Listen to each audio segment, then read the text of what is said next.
चला घोडा मैदान जवळ आहे, लवकरच आपल्याला कळेल की नेमकं काय घडतंय। पुढे पाहूयात, बीडच्या परळीत रविवारी मनोज जरांगेंनी पुन्हा एकदा मराठा आरक्षणासाठी एल्गार केला, पण सभेआधी जरांगे आणि धनंजय मुंडेंची भेट झाली। शनिवारी रात्री झालेल्या या भेटीदरम्यान बंद दाराआड दोघांमध्ये बातचीत झाल्यानं या भेटीत नेमकं ठरलं काय अशी चर्चा आता सुरू झाली आहे। मनोज जरांगे आणि धनंजय मुंडेंची भेट, बंद दाराआड दोघांमध्ये अर्धा तास चर्चा, सत्तारांनंतर दुसऱ्या मंत्र्याची जरांगेंशी चर्चा, भेटीत आगामी निवडणुकीबाबत बोलणी,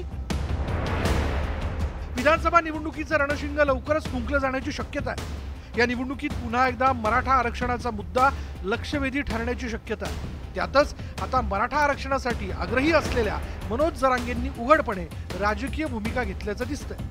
जरांगेंच्या या खेळीनं सत्ताधारी महायुतीसमोर आव्हान वाढल्याचं पाहायला मिळतंय। त्यामुळेच आता सत्ताधाऱ्यांनी जरांगेंचं आव्हान काहीसं कमी करण्यासाठी प्रयत्न सुरू केल्याचं दिसतंय।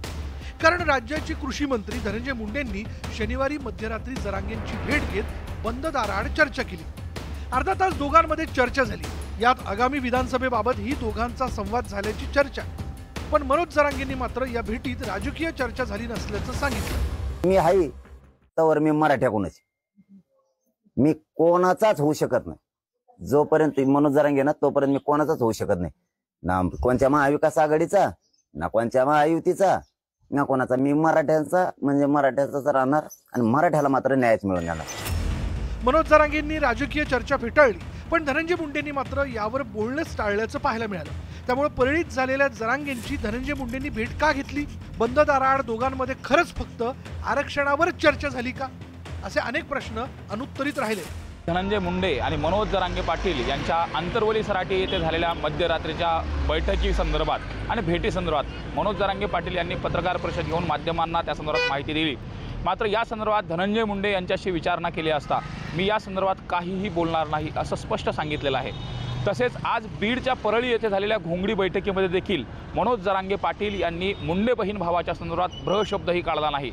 त्यामुळे नेमक्या रात्रीच्या बैठकीमध्ये काय ठरलं होतं हा जो प्रश्न आहे तो अनुत्तरित आहे, तर राजकीय वर्तुळामध्ये नेमकी चर्चा देखील केली जाते। जरांगे राजकीय चर्चेचा दावा फेटाळत असले तरी जरांगेंनी विधानसभा निवडणुकी संदर्भात घेतलेली भूमिका पाहता या भेटीत राजकीय चर्चा न होणं पटण्यासारखं नाही।